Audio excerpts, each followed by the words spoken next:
What child is this who laid to rest on Mary's lap is sleeping, whom angels greet with anthem sweet, while shepherds watch are keeping?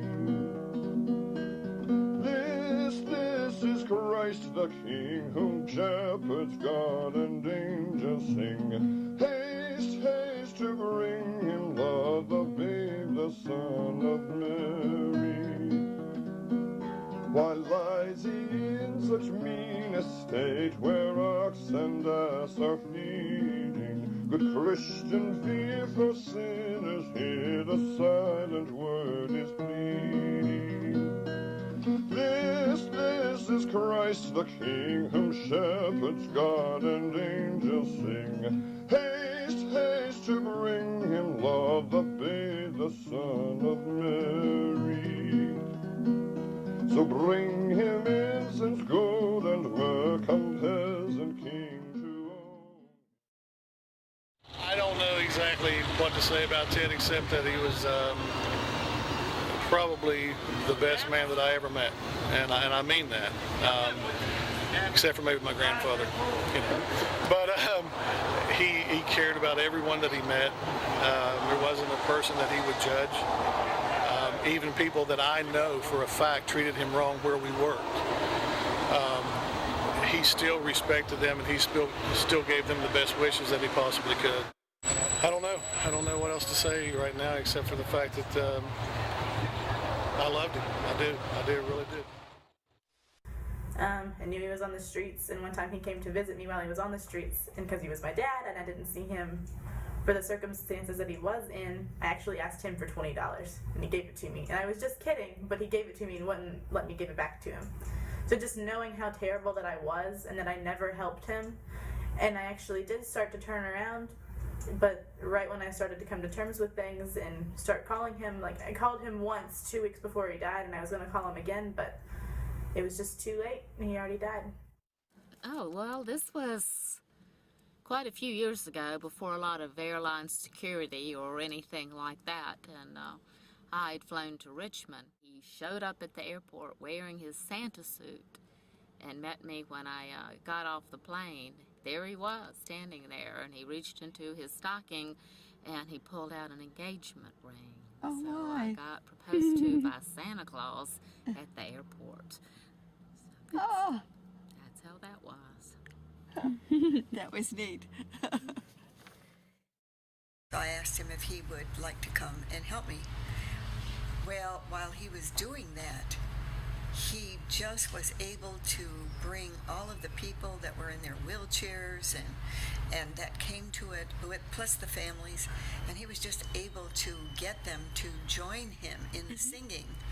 And then I noticed that he even got the women, some of the patients that couldn't even hardly move in their wheelchairs. He would say, well, just see if you can tap your little toe. He would just spend a lot of time talking with them. Yeah. And they really opened up to him and talked to him, and that's what I noticed. I asked him, I said, did you ever think about being a chaplain? And he said no, and I said, you just seem to have a knack for it. He was more of the Patch Adams kind of character than anything. So it comes off weird to most people. He would wear clown noses and everything in public and wigs and everything to make people laugh, and I used to get really upset by it because I was 13 and vain. And I was scared friends would see me, and I would say, Dad, don't go into the medicine store with all that clown attire on. And he would say, well, I want to make people laugh. And I would say, but people are going to laugh at you. And he'd be like, well, that's the point. So I realized that's how he dealt with pain, making people laugh, making people smile. That was how he coped. It's kind of like you. Yeah. That was what was so good and pure about him, was the fact that all he wanted to do was help, and he did. And his ways were so unconventional, and the management didn't get that. And I hate that for them, because they don't know what they missed out on. I really do. So. Well, here's a little girl that's a lot like him. Well, good. That's good. If she is, which I'm sure she is, it'll carry you a long way. It really will. Well, thank you so much. I'm Donald Everett Caton. That's my full name. Yeah, I don't like to carry myself like a homeless person because a homeless person, if you carry yourself like one, you get treated like one. Huh? Imagine it gets cold. Oh, we ain't worried about the cold. You get blankets. Yeah. The heat's what sucks because you got more mosquitoes in the heat. Yeah. Hello. That man's been here for years and years and years. How you doing? Good, how are you? And none of you mind that I'm doing this? No. Yeah.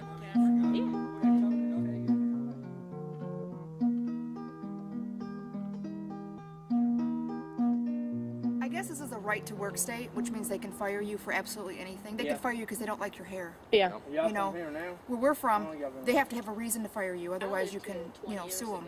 You can go back and get wages for it. But in this state, you can get fired. I don't like your hair. I don't like, anything about you. Yep. I don't like your shirt. Yeah. So you're fired. Yeah. But I happened to have alcohol in my breath one day, and they fired me. Did you have a house at this point, or were you homeless then too? I had a house. I had an apartment. How do you get food right now? How do I get food right now? I make food right now.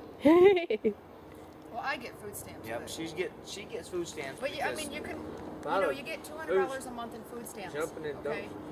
But there's only so much that you can cook on an open flame. Yeah. It's only a certain time you can cook on this flame. Yep. And that's right about now. Yeah. You can get food out of the food line dumpster. Yeah, that's what my dad did. Yeah, do that, and then you can go to big lots. You can get air pumps. You can get first thing, one thing, another. You can get all kinds of stuff out. I knew that I had to help him in the circumstances he was in. So I called him and I was like, hey, is there anything that you need? Can I mail you something? So I promised him that I would mail him $20 that night. But I didn't get around to it until 2 days later. I did mail it. But by the time he got the money, I received a letter that kind of broke my heart. It was, Noelle, you said you were going to send $25 3 weeks ago. What happened? I'm getting food out of trash cans equals lesson in humility. Please be a person of your word. Love, Dad. That's the last you heard from him? Yeah. How did that make you feel? Terrible. I saw how terrible of shape he was in then, and he was still happy on the streets, but I don't know. That's just because he had a spiritual crutch, I guess. Because when you lose everything, I don't know, he found some kind of freedoms in being homeless, but at the same time, it made him angry because he didn't know what he did to deserve that. I mean, who would? He stopped drinking. He turned his life around, and then he got in a car crash, and it was just downhill from there. And I didn't realize how bad it was, I guess. Maybe it wouldn't have made a difference. It's not all that bad, being homeless. My dad saw it as a spiritual thing in the end. Well, it's Spiritual? actually, That's what he said. No. How long was he homeless This ain't for? spiritual. You would think that would have been above. How old was he? He was 58 when he died in May. This ain't well, spiritual bless at your all. heart. I got fucked. I worked my ass off, and I got took by these cocksuckers out here. Yeah. I'm sorry, but I have to say what I have to say. He had a real affinity for Mother Teresa, and he went to India and met her, and that ended up meeting her was a highlight of his life. But one of his deep wounds was while he was there, his brother-in-law died, and he didn't get back for the funeral, and a lot of shame and guilt was placed on him for not coming back, cutting his trip short from India to attend the funeral.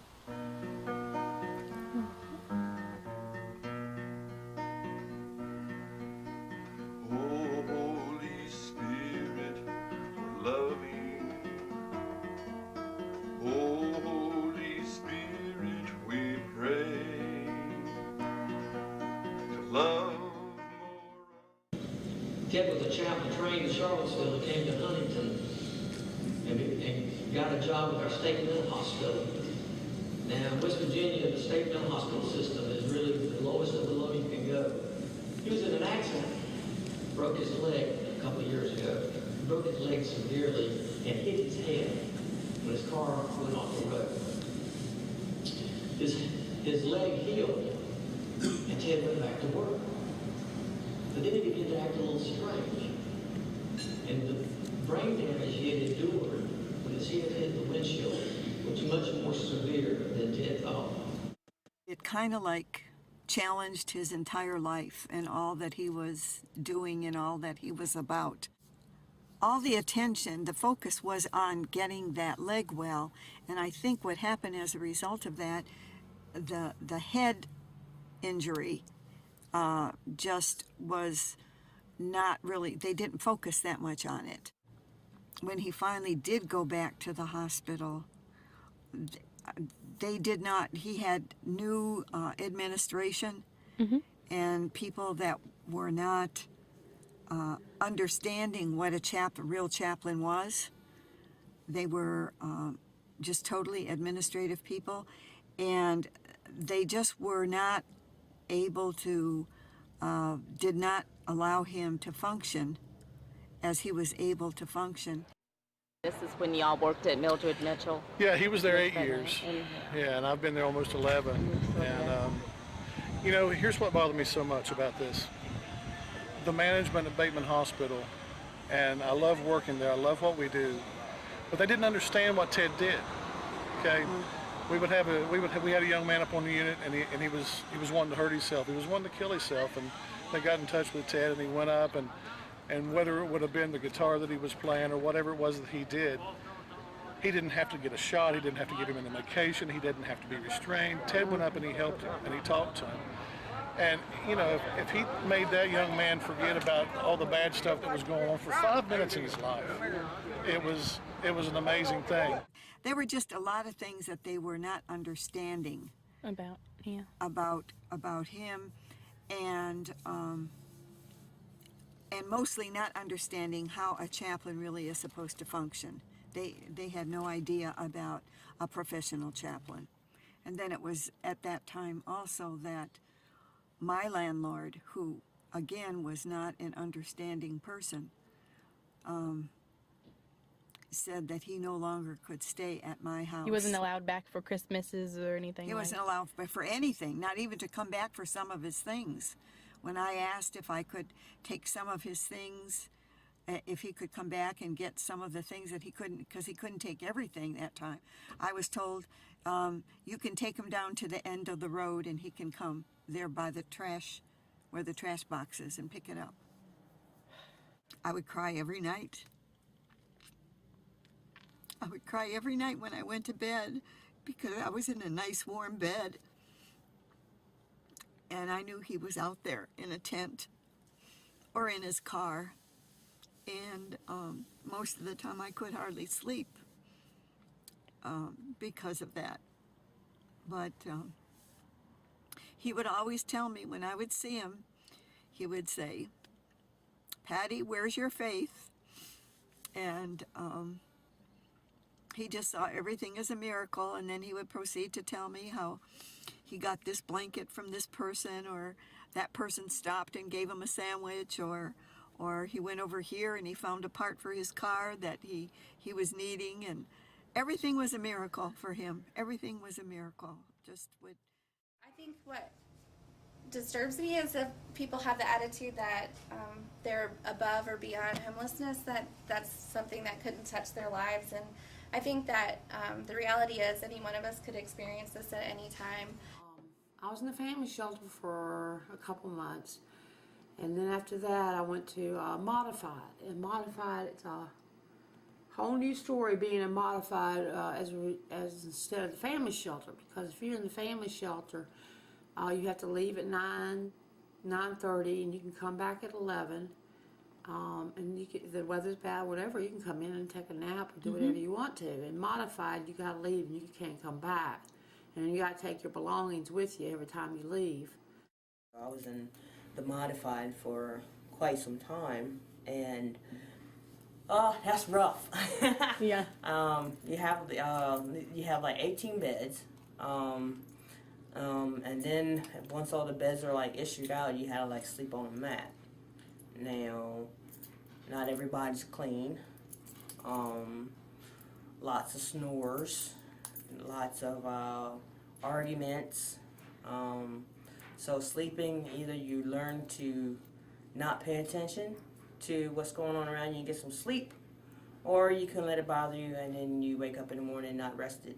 It's just hard times, you know. People are losing their jobs, and they, you know, you can only last so far, you know, on your resources before something's got to give. Yeah. Either you find a job or you're homeless, and you know, and things happen that are not under our control. We operate solely on private donations, so we do not get government funding, and so we can always use volunteers. We can always use any kind of supply that you could think of, whether it's toilet paper. If you can imagine how much toilet paper we go through here, it's a lot. So anything from basic supplies like that to kitchen supplies, to food donations, to clothing donations.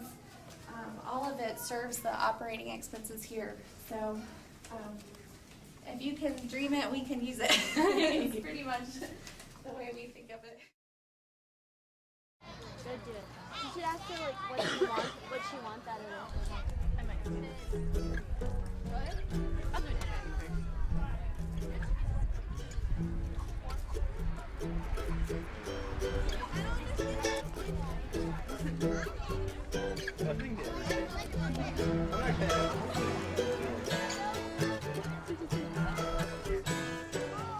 Well, my daughter Marisol her name is Marisol, and she's just turning 8, and she, actually it was because of Catherine Devine and Isha Devine that she came up with the chalk thing. She goes, I just want to draw big stuff everywhere with chalk, big pictures. And I said, well, maybe we can do something like that. And I didn't know how or what, you know.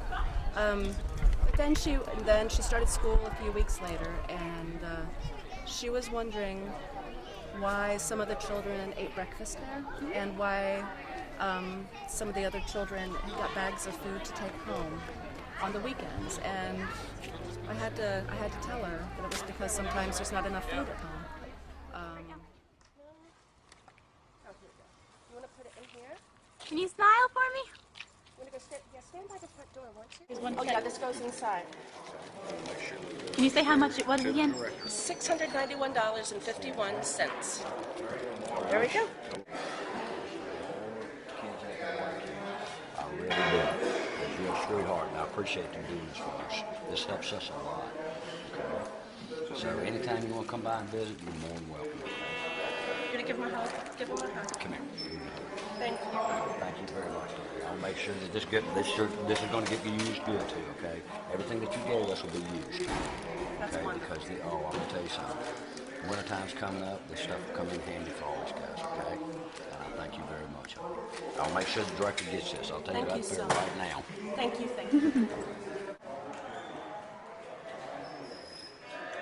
And you know, you did all this by yourself. You got all these people to do all these donations for your 8th birthday. You'll remember that for the rest of your life. If you're an alcoholic, pothead, or any kind of anything, I don't do anything but drink a little bit of alcohol once in a while. And you have to drink a little bit of alcohol being homeless. And if you're not homeless, you don't have to drink alcohol. You can just drink normal. You have to drink just to pass out here. You get mosquito bit, you got snakes, so you have to drink enough to where you can just pass out and don't worry about nothing. Your dad drank when he was under stress, and yes, he was under stress when he was a minister, from what he told me.